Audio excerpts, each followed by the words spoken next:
Hello students, Vinod sir is here. Now today we start chapter number 3 after completion of exercise 3C. Now we start exercise 3D, the property of the multiplications. So there are a few properties of a multiplication. First of all, the first property is a closure property. So closure property, in a closure property, if A and B are two whole numbers, अगर हम कोई दो whole number लें A और B और उनको multiply करें और मल्टीप्लाई करने पर भी जो नंबर आएगा वो नंबर भी होल होगा, तो it means will always be the whole number. तो देयरफॉर फॉर एग्जांपल, जैसे हमने एक नंबर सपोज करो 5 लिया A के प्लेस पर और B लिया हमने 7, तो 5 मल्टीप्लाई 7 कितना आ गया 35. देखो 5 भी होल नंबर था और 7 भी होल नंबर था और इन दोनों को मल्टीप्लाई किया तो इन दोनों को मल्टीप्लाई करने पर भी एक होल नंबर हो गया. देखो यहाँ पर एक आपको एक्टिविटी से भी समझा रखा है. एक एक्टिविटी में लिया हुआ, देखो इसमें आपके 5 लेंसेज बने हुए हैं मल्टीप्लाइड बाय 7 लेंसेज बने हुए हैं. जब आप इनको मल्टीप्लाई करोगे तो कितने लेंसेज आ जाएंगे 35. तो it means it is also a whole number. And the second property is a commutative property. देखो कॉम्यूटेटिव प्रॉपर्टी का मतलब क्या होगा कि दोनों तरफ से इक्वल होना. सपोज हमने दो होल नंबर लिए A and B are two whole number and the product of two whole number remains unchanged. और जो इनका प्रोडक्ट होगा ना वो अनचेंज्ड होगा अगर हम उनका रिवर्सिंग ऑर्डर चेंज कर देंगे. देखो कैसे, A को पहले मैं B से मल्टीप्लाई किया, देन B को A से मल्टीप्लाई किया, तो दोनों का जो प्रोडक्ट आएगा वो इक्वल आएगा. फॉर एग्जाम्पल देखो यहाँ पर हमने 6 को 5 से मल्टीप्लाई किया या 5 को 6 से कर लो तो बात तो वही है ना, 30 आ गया. जल्दी जोड़िए आप 6 और 5 लोगे number. Suppose one number we take A is equal to 3, B is equal to 2, तो 3 टू द 6 आ गया. अब B को A से मल्टीप्लाई करके मीन्स 2 को 3 से करेंगे तब भी कितना आएगा 6. इसका मतलब ये कॉम्यूटेटिव प्रॉपर्टी वेरीफाई करती है. तो अभी आपने दो प्रॉपर्टीज पढ़ी, एक closure property of multiplication and another is the commutative property. And after that the third one property is the associative property. In this property, in this property we take the three numbers A, B and C. These numbers are the whole numbers and the product of these whole numbers remains unchanged. भाई क्या होता है, देखो जो product of three whole numbers है it remains unchanged even if they multiplied in any order. अगर हम उन्हें किसी भी ऑर्डर में मल्टीप्लाई करें तो वो उनका जो प्रोडक्ट है वो हमेशा अनचेंज्ड होता है, कभी भी प्रोडक्ट चेंज नहीं होता. अगर हम उनको आगे पीछे करके मल्टीप्लाई करें तो भी कोई प्रॉब्लम नहीं आती. तो देखो for example A, B and C are three whole numbers. हमने A को मल्टीप्लाई B से किया, B को मल्टीप्लाई C से किया. तो देखो पहले हम A और B को मल्टीप्लाई करेंगे, जो मल्टीप्लाई करके आएगा फिर उसको हम किससे करेंगे C से. अब सेकंड में क्या करेंगे, किसके इक्वल होगा, अगर हम B को C से मल्टीप्लाई करें और उसके बाद A से मल्टीप्लाई करें तब भी इनका प्रोडक्ट कैसा रहेगा, सेम. देखो for example I am taking A is equal to 4, B is equal to 5 and C is equal to 8. तो इन दिस देखो first we multiplied the 4 by 5 and then after multiplication of a 4 into 5 then we multiplied it by 8. तो देखो 4 और 5 की multiply कितनी आएगी, 4 5 the 20 and then 20 को 8 से मल्टीप्लाई करो कितना आ गया 160. अब देखो यहाँ पर अनचेंज्ड किया आपने, तो अनचेंज करने पर क्या हुआ, 4 इंटू ब्रैकेट में कितना है 5 इंटू 8, तो 8 5 द 40 एंड देन 44 द 160. तो both of the sides equal, left hand side and the right hand sides are equal. And the one more property of the multiplications of the whole numbers are here, the multiplicative identity. Multiplicative identity इसमें क्या है कि अगर multiplicative identity में if any whole number is a multiplied by 1, अगर हम किसी भी whole number को 1 से multiply करें then the product remains the number itself. भाई इसका मतलब किसी भी नंबर को अगर हम 1 से मल्टीप्लाई करेंगे तो क्या आएगा नंबर, इटसेल्फ नंबर आएगा, बिल्कुल इटसेल्फ. जैसे सपोज 3 को आपने 1 से मल्टीप्लाई किया कितना आएगा 3 1 द 3, या 1 को 3 से करो तो भी कितना आएगा 3, 5 को 1 से करो तब भी 5, 1 को 5 से करो तब भी 5. तो इसे कहते हैं मल्टीप्लिकेटिव आइडेंटिटी. किसी भी होल नंबर को अगर हम 1 से मल्टीप्लाई करेंगे तो वही नंबर इटसेल्फ आएगा. तो देखो आपकी 4 प्रॉपर्टी हो गई. कौन कौन सी हो गई आपकी प्रॉपर्टीज, पहली पढ़ी आपने क्लोजर प्रॉपर्टी पढ़ लिया, आपने एसोसिएटिव मल्टीप्लिकेटिव आइडेंटिटी पढ़ ली, कॉम्यूटेटिव प्रॉपर्टी पढ़ ली and then multiplicative property of zero. तो in the multiplicative property of zero में क्या है कि इसमें any whole number multiply by zero. भाई आपको पता है अगर हम किसी भी होल नंबर को जीरो से मल्टीप्लाई करें तो क्या आता है, जीरो आता है. भाई सपोज हमने कोई एक नंबर लिया A और इसको मल्टीप्लाई किया जीरो से, तो zero multiply by A is equal to zero and a multiply by 0 is also equal to 0। भाई सपोज आप a के प्लेस पर कोई नंबर ले लो 3, अगर आप 3 को 0 से मल्टीप्लाई कर लो या 0 को 3 से मल्टीप्लाई कर लो तब भी कितना आएगा 0। तो ये आपकी फिफ्थ प्रॉपर्टी थी, मल्टीप्लिकेटिव प्रॉपर्टी ऑफ 0। इससे पहले कौन सी प्रॉपर्टी बताई मैंने आपको? Multiplicative property of identity of 1। ऐसे ही देखो कुछ प्रॉपर्टीज ऑफ मल्टीप्लिकेशन होती हैं, ऐसे ही इस चैप्टर में कुछ प्रॉपर्टी हैं वो डिवीजन की हैं। तो डिवीजन में जो ये प्रॉपर्टी होती है, बट इसमें मल्टीप्लिकेटिव में सारी प्रॉपर्टी लाइज करती हैं, बट डिवीजन में जरूरी नहीं है कि सारी प्रॉपर्टीज आपकी लाई करे। जैसे देखो फर्स्ट है क्लोजर प्रॉपर्टी। तो क्लोजर प्रॉपर्टी में क्या है कि if A and B are whole numbers, अगर हम ए को बी से डिवाइड करें और ए एंड बी जो है होल नंबर्स हैं, और जब क्या होगा कि अगर हम बी को ए से डिवाइड करें तो वो सेटिस्फाई नहीं करेगी।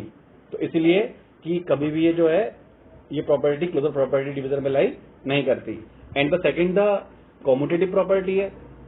तो कॉम्यूटेटिव प्रॉपर्टी में क्या है कि if A and B are whole numbers, और अगर हम ए को बी से डिवाइड करें या फिर बी को ए से डिवाइड करें तब भी ये इक्वल नहीं होता। देखो एग्जांपल आपके सामने भी दिया हुआ है, इसमें एक 18 को 3 से डिवाइड करें तो कितना आएगा 6, और 3 को 18 से डिवाइड करें तो कितना आएगा 1/6, but 1/6 is not whole number. In the same way देखो क्लोजर प्रॉपर्टी में एग्जांपल दिया हुआ था 7/5 जो आया डिवाइड कितना आया, जरूरी नहीं है कि होल आए। ऐसा भी सोचता है कि 8 को 2 से डिवाइड करें तो 4 आ जाएगा, तो जरूरी नहीं है कि वो होल आए। तो इसलिए क्लोजर प्रॉपर्टी सेटिस्फाई नहीं करती डिवीजन में। एंड द एसोसिएटिव प्रॉपर्टी, तो सेम एसोसिएटिव प्रॉपर्टी भी जो है वो भी इसमें लाई नहीं करती। कैसे? A and B C are the 3 whole numbers है, और सपोज अगर हम ए को बी से डिवाइड करें, ए डिवाइड बाई बी, और जो डिवाइड करके आएगा देन इट डिवाइड बाई सी, तो ये भी अनइक्वल होगा। किसके? कि अगर हम बी और सी को पहले डिवाइड करें और उसके बाद जो डिवाइड करके आएगा उसको ए से डिवाइड करें तब भी ये इक्वल नहीं आएगा। तो एसोसिएटिव प्रॉपर्टी भी इसमें होल्ड नहीं करती। एग्जांपल्स दिया हुआ है, बस एक जीरो प्रॉपर्टी है कि जीरो प्रॉपर्टी में क्या है कि if A and B, sorry A number है, if A is a whole number then zero से अगर से डिवाइड करें 0 डिवाइड बाई ए तो 0 आएगा। बट अगर हम ए को 0 से डिवाइड करें तो वो क्या होगा? अनडिफाइंड, मतलब it is not defined. Yes class, now just we finished the introduction of exercise 3D and 3E. In exercise 3D I introduced the few properties of the multiplications, and now in exercise 3D the first question is a fill in the blanks to make each of the following the true statement. तो देखो यहाँ पर जो ये मैंने underline कर रखे हैं ना रेड कलर के, इसमें 246, 0, 593, 753, 91, नेक्स्ट 1000, ये जो अंडरलाइन है इसमें पिंक कलर से, तो ये फिल इन द ब्लैंक्स हैं इसमें। तो हमें इसमें फिल इन द ब्लैंक्स भरने थे, तो फिल इन द ब्लैंक्स ऐसे भरने थे जो स्टेटमेंट को ट्रू बता दें। तो जैसे 246 इंटू 1, आप बुक में जो क्वेश्चन होगा तो उसे देखना 246 into 1 is equals to dash होगा यहाँ पर। तो यहाँ पर कितना आ जाएगा भाई? हम 246 को किससे 1 को मल्टीप्लाई करेंगे कितना आएगा? तो ऑब्वियसली 246 आएगा डेफिनेटली। अब जैसे देखो सेकंड पार्ट है, अभी आपने एक प्रॉपर्टी पढ़ी थी कि if any number is multiplied by 0 then we get also 0। तो 1369 को अगर आपने 0 से मल्टीप्लाई किया तो कितना आएगा? ऑब्वियसली 0 आएगा यहाँ पर फिल इन द ब्लैंक्स में। देखो थर्ड वाले में कौन सी प्रॉपर्टी है? 593 into 188 is equals to 188 into dash है। तो देखो सीधी सी बात है, a into B is equals to B into A, that is a commutative property. अब देखो क्या नहीं है यहाँ पर आपका, पहले 1, इसमें 188 के साथ क्या नहीं है? तो वाला नंबर आ जाएगा रिवर्स होके 593। और ऐसे ही देखो फोर्थ पार्ट में सेम, ये भी कौन सा नंबर नहीं है उधर जो कॉम्यूटेटिव प्रॉपर्टी को इक्विवेलेंट करे? 753। ऐसे ही फिफ्थ वाला पार्ट है, आप नंबर देख लो बस कौन सा नंबर आपका वहां पर मिसिंग है उधर। देखो 38 भी है, 37 भी है, क्या नहीं है? 91। तो फिल इन द ब्लैंक्स में कितना आ जाएगा? 91। ऐसे ही देखो इसका सिक्स्थ पार्ट है, अब देखो 13 इंटू 100 इंटू डैश था इज इक्वल्स टू दे रखा है आपको। अब देखो इसमें क्या नहीं आएगा? देखो यहाँ पर अब कितनी जीरो हैं देखो पीछे उसके 13 के आगे 1 2 3 4 5 जीरो हैं, जबकि 100 में 2 जीरो है तो 3 जीरो आनी चाहिए, तो कितना आएगा यहाँ पर? 1000। तो ऐसे ही आपको फिल इन द ब्लैंक्स भरने हैं सभी के सभी। ऐसे ही सेवंथ पार्ट में जो नंबर मिस है लेफ्ट हैंड साइड में, वो राइट हैंड साइड में वो नंबर वहाँ तक चले जाएंगे।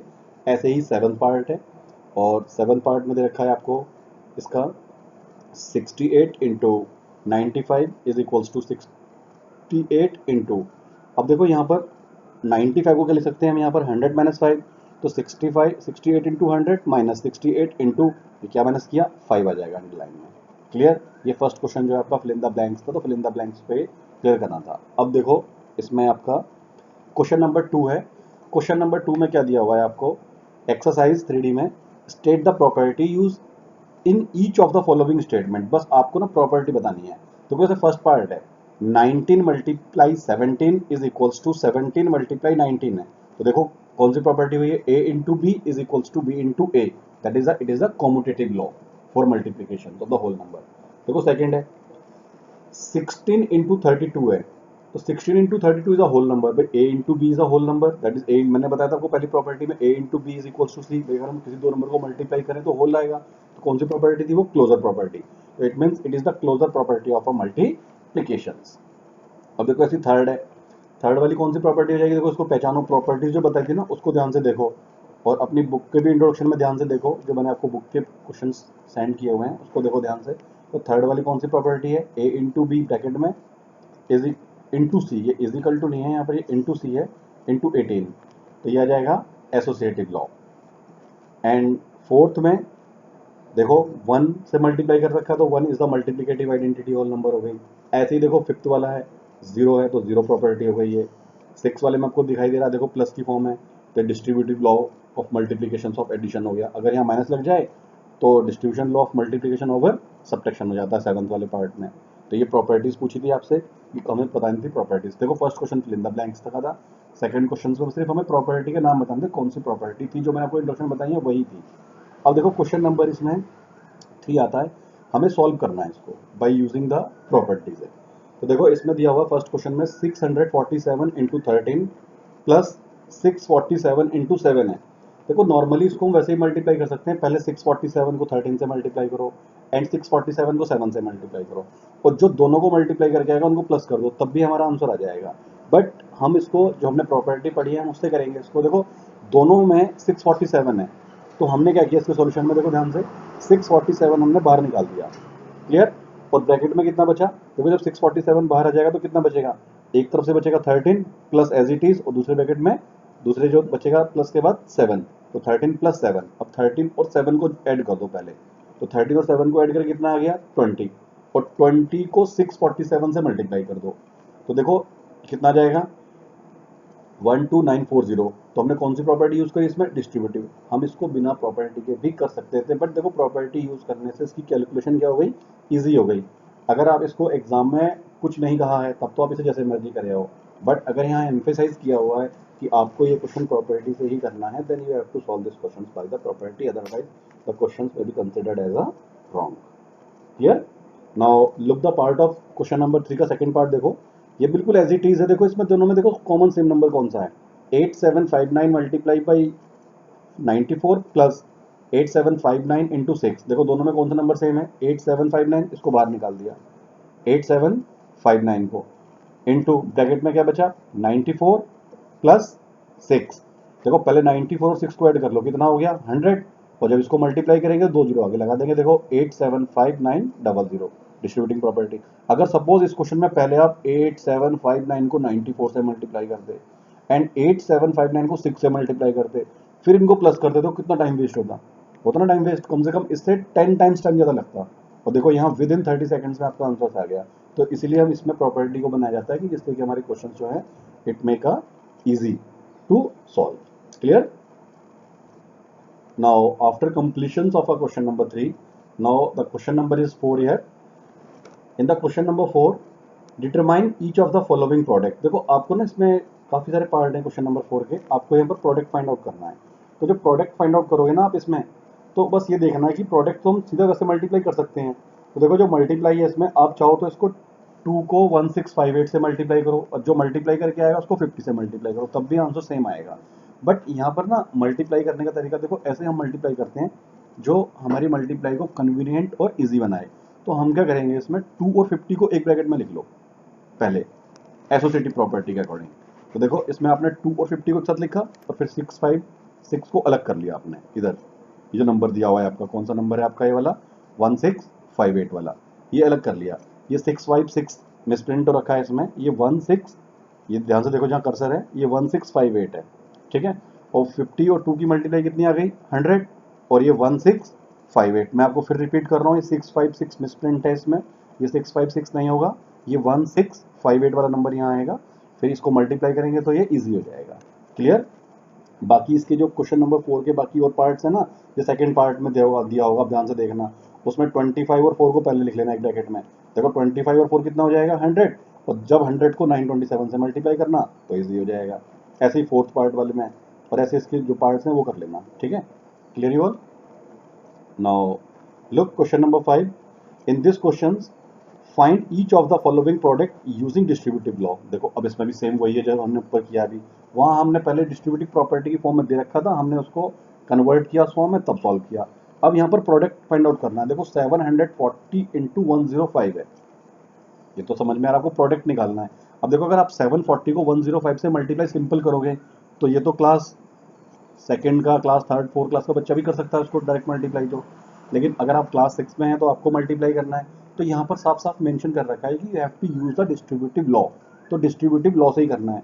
तो हम ना यहाँ पर 105 को ब्रेक कर लेंगे, 105 को ब्रेक करेंगे किसमें, 100 प्लस 5 में। मतलब अब जैसा ये नहीं कि आप कहो कि 105 को 100 प्लस 5 ही क्यों लिखा, या हमने इसको और नंबर में क्यों नहीं ब्रेक कर लिया। तो देखो इसको हम नियरेस्ट जीरो के जो जीरो वाली वैल्यूज होती है ना उसके पास लिखते हैं। तो हमने 105 को लिखा 100 प्लस 5। अब 740 इसको ब्रेक कर दिया इनटू, अब इसको अंदर मल्टीप्लाई कर देंगे बाय डिस्ट्रीब्यूटिव लॉ से। 740 इंटू 100 प्लस 740 इंटू 5। देखो सिंपल हो गया, 740 को जब 100 से मल्टीप्लाई करोगे तो डबल जीरो लग जाएगी आगे, और 740 को 5 से मल्टीप्लाई करोगे कितना आएगा 3700, और इन दोनों को प्लस कर दो, प्लस करके कितना आएगा 7770। बाकी सारे पार्ट इस क्वेश्चन के ऐसे ही हैं, कोई इसमें इतनी प्रॉब्लम नहीं आएगी। तो now class, after completion of a question number 5, now look question number 6. In this question we have to multiply it by using the distributive law. तो देखो दो पार्ट हैं, वैसे तीन पार्ट हैं क्वेश्चंस में, तो मैंने आपको सेकंड पार्ट सॉल्व करके दिखा रखा है। 847 इंटू 99। देखो हम 99 को ना डिस्ट्रीब्यूटिव प्रॉपर्टी यूज करने के लिए हम 99 को ब्रेक कर देंगे 100 माइनस 1 में। ठीक है, क्यों? क्योंकि इसे ना नियरेस्ट जीरो वैल्यू के पास लिखते हैं, और जीरो वैल्यूज के पास लिखने पर क्या होता है कि कैलकुलेशन जो होती है हमारी वो ईजी हो जाती है थोड़ी सी। तो इसको लिखा हमने 100 माइनस 1, तो इसको मल्टीप्लाई करने पर आ गया 847 इंटू 100 माइनस 847 इंटू 1। जब आप 847 को 100 से मल्टीप्लाई करोगे तो 84700, और 1 से करोगे तो 847, दोनों को माइनस 1 करके दोनों को माइनस कर दोगे तो कितना आ जाएगा इसमें 83853। देखो जिसका फर्स्ट पार्ट है ना उसको 9 को आप ब्रेक कर सकते हो 10 माइनस 1 में, और थर्ड पार्ट में 999 है तो उसको ब्रेक कर सकते हो आप 1000 माइनस 1 में। देखो क्वेश्चन नंबर 7 है, इसमें सीधा सीधा प्रोडक्ट करना है आपको, और ये मल्टीप्लाई आपने पहले पढ़ी भी हुई है। फाइंड द प्रोडक्ट्स, 458 को 67 से मल्टीप्लाई करना है, तो you can multiply it. I think there is no need for solving this question, तो आप इसे सॉल्व कर सकते हो। देखो नेक्स्ट क्वेश्चन, ये भी क्वेश्चन नंबर 7 ही था। Now question number 8। देखो in this question find the product of largest 3 digit number and largest 5 digit number. देखो मैं प्रोडक्ट फाइंड आउट करना है लार्जेस्ट 3 डिजिट और लार्जेस्ट 5 डिजिट का। तो आपको पता तो है, you know very well, largest number of 3 digit 999 and largest number of 5 digit 5 times 9 लिख दोगे आप, 99,999। तो इनका प्रोडक्ट करोगे तो मल्टीप्लाई कर दो। अगर आप डायरेक्ट मल्टीप्लाई कर दो तब भी आंसर आ जाएगा, बट हमें डिस्ट्रीब्यूटिंग प्रॉपर्टी से करना है। तो आप कैसे करोगे इसको डिस्ट्रीब्यूटिंग प्रॉपर्टी से, 999 इंटू इसको आप ना 5 टाइम्स 9 जो है इसको रिप्लेस कर दो 1 लाख माइनस 1। ये देखो माइनस 1 ना इधर लिखा हुआ है ब्रैकेट में, ये वाला इधर आ गया, ये जगह स्पेस कम था वहाँ, तो इसको आप आगे लिखना, इसके आगे माइनस करके 1 लाख के ब्रैकेट लगा देना। अब प्रॉपर्टी जब लगाओगे तो 999 को मल्टीप्लाई करोगे 1 लाख से तो उसके आगे 5 जीरो आ जाएंगी माइनस, अब जो इसके आगे 999 आएगा तो 999 ये रहा, और माइनस करके जो आएगा 99899001, ये इसका आंसर होगा। नाउ लुक क्वेश्चन नंबर 9, ये सेम ऐसे ही है। A car moves at the uniform speed of 75 kilometre per hour, how much distance will it cover in 98 hours. तो सीधी सी बात है, जो कार भाई कितना कहा इसने साफ साफ, यूनिफॉर्म स्पीड मतलब 1 घंटे में कार कितना जाती है 75 किलोमीटर, तो 98 में कितना जाएगी, तो मल्टीप्लाई करेंगे, और मल्टीप्लाई करना आपको आता ही है। बट यहाँ जो बता रखा है डिस्ट्रीब्यूटिंग प्रॉपर्टी से बता रखा है, क्योंकि बताओ क्यों, क्योंकि इस चैप्टर में जो है वो प्रॉपर्टीज यूज होती है, तो 98 को हम रिप्लेस कर सकते हैं 100 माइनस 2। सेम प्रोसीजर, 75 को एक बार 100 से मल्टीप्लाई करेंगे, माइनस 75 को 2 से मल्टीप्लाई करेंगे, and after that result is 7350 kilometre. आप चाहो तो डायरेक्ट मल्टीप्लाई भी कर सकते हो। Now next question, question number next है आपका 10। अ डीलर परचेज 139 VCRs तो if the cost of the each set 24,350, तो find the cost of the set together. तो भाई देखो आपको कॉस्ट ऑफ GCR सेट कितनी रखी है, एक की दे रखी है, 139 की निकालनी है। भाई सीधी सी बात है, मल्टीप्लाई करना। आप इन क्वेश्चन में ना ज़्यादा बड़े हैं, आप सीधी सीधी मल्टीप्लाई कर लेना इसमें, बिल्कुल सीधी, और रिजल्ट इसका सेम आएगा, चाहे इसको वैसे करो। और बाकी क्वेश्चन जो है इस एक्सरसाइज में वो 11, 12, 13, 14 जो क्वेश्चन हैं सब मल्टीप्लाई के ही हैं, और आप उनको करके देख लेना। और कोई प्रॉब्लम आए then consult me. Thank you.